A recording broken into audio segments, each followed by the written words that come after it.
The first thing I noticed at my husband's funeral was not the coffin. It was the empty seats. My mother had always complained that I was too sensitive, so I had spent years learning how not to notice things. I noticed this. The entire row I had quietly imagined filling with my family was empty. My sister wasn't there. My father wasn't there. My mother wasn't there. They were at my sister's birthday party instead. A luxury hotel. A rented ballroom. Flowers flown in from another city. A photographer, champagne, a cake taller than some of the children in our family. My mother had called that morning. "I'm sorry," she'd said. There was no emotion in her voice. "Your sister's been planning this for months. And honestly, funerals are just too depressing." I had stared at the wall after she hung up. My husband, Daniel, had died 3 days earlier. He had been the person who came to every family dinner, even when my family made him feel like an outsider. He remembered birthdays. He brought gifts. He asked my father about his back. He once drove 6 hours to pick up my sister when her car broke down, and when he died, none of them came. So I stood beside his coffin and began the eulogy myself.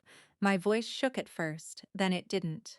I talked about the ordinary things, how Daniel left cabinet doors open, how he hated raisins, how he always warmed the car before I got into it during winter, how, when I was frightened, he never told me not to be.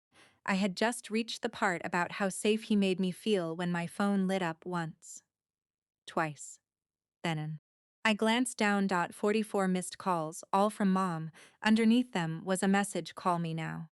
Something's gone terribly wrong. I stared at it for several seconds. Then I put the phone face down. For years, that message would have controlled me. I would have run. I would have apologized.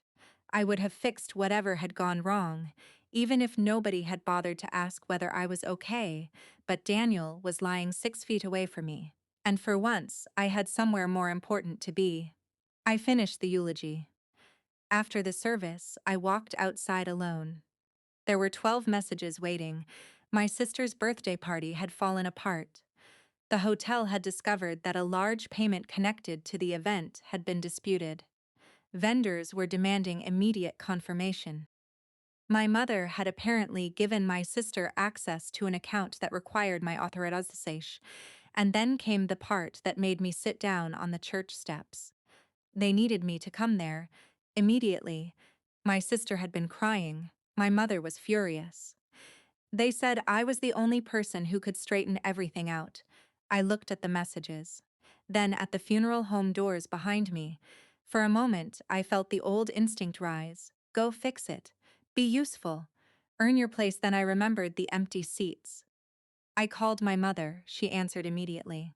"Where are you?" "At the funeral." There was silence. Then, impatiently, she said, "I know that, but we have a serious problem here." I closed my eyes. "I can't come." "What do you mean you can't come?" "I mean, I can't come." "You know your sister is devastated." I almost laughed, not because anything was funny, because the sentence was so perfectly backwards. I was standing outside my husband's funeral. My sister was upset because her birthday party had gone wrong, and somehow I was still expected to be the one who mattered less. "I'm sorry," I said quietly, "but today isn't about fixing your problems." My mother became angry. She said I was being selfish. She reminded me of everything the family had done for me. I listened. For once, I didn't defend myself. When she finished, I said, "I need to go."